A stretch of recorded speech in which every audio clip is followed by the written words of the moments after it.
Ay nako, amalas talaga. Naplata na naman tayo. Diyos ko po, layo pa natin. Tignan nyo yung paligid. Ang dilim. Walang ilaw. Tapos parang uulan na naman.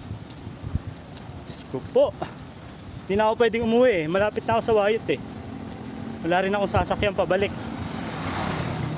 Kaya no choice tayo kundi maglakad. Wawa naman tayo. May dadaanan tayong yero. Asang tunog ng gulong eh. Singaw agad eh. Hiwa eh. Malayo pa tayo mga tropa.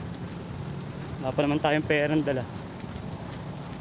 Yung tanong kung may masasakyan ba tayo. Wawa naman. Problema nito, hindi natin pwedeng iwan tong bike. Wala akong pag-iwanan.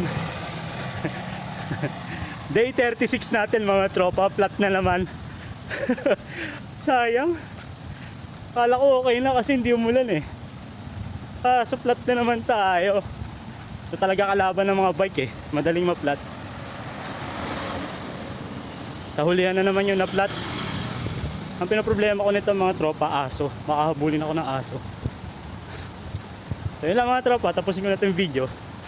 Day 36 natin. Flat na naman. At sigurado malilate ako. Hindi pa si Tonton, ingat kayo palagi. Ride safe.